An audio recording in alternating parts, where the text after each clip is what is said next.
Ferko studied it another second, holding it in both hands, before sliding the picture into his shirt pocket and resuming his place next to Esma. "And in P38, is that your house directly behind you?"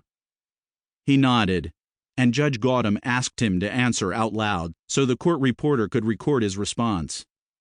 "And what about those other structures in the background?" I asked. "Who lived in those houses?" House was generous.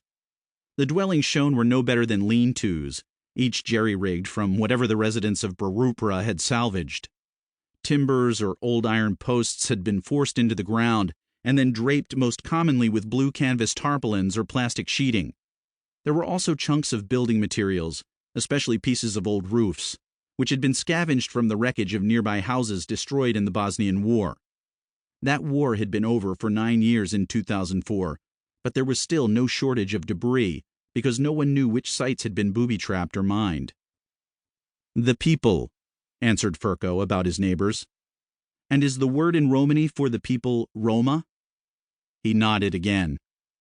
"And to be clear for the record, a more vulgar word in English for the Roma is gypsies?"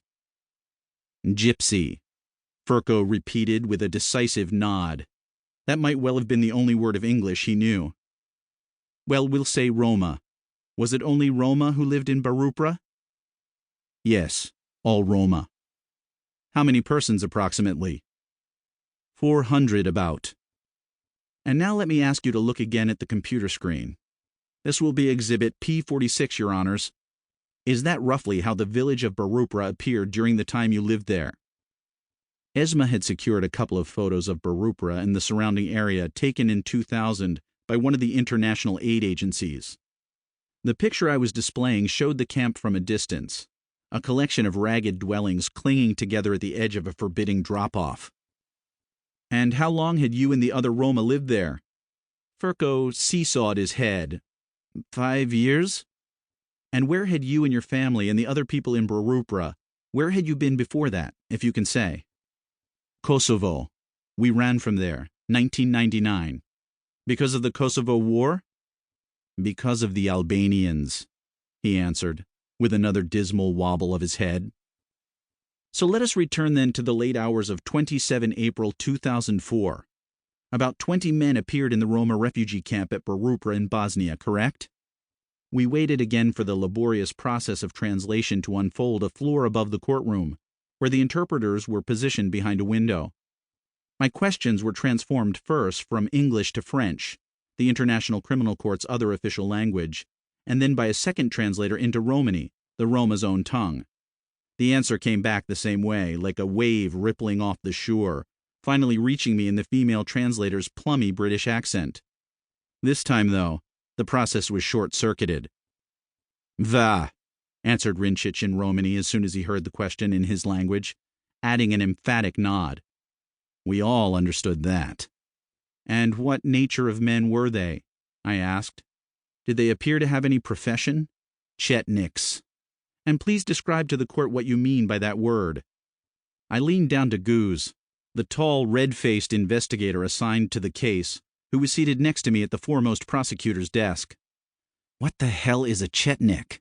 I whispered. Up until that moment, I had thought I was doing fairly well, having been on the job all of 3 days. There was nothing here I was familiar with. The courtroom, my colleagues, or the rigmarole of the International Criminal Court with its air of grave formality. The black robe I wore and the little doily of a tie beneath my chin made me feel as if I were in a high school play. This was also the first time in my life I had examined my own witness without the opportunity to speak to him in advance. I had first met Ferko Rincic in the corridor, only seconds before Esma escorted him into the courtroom. He had gripped the hand I offered merely by the fingertips in a mood of obvious distrust.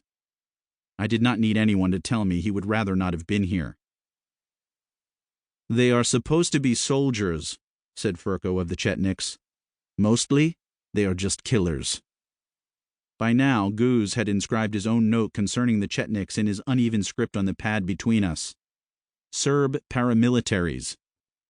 And how were these Chetniks dressed? At the witness table, Rincic himself wore weathered twill trousers, a collarless white shirt, a dark vest, and a yellowish pork pie hat, which none of us had thought to tell him to remove in the courtroom.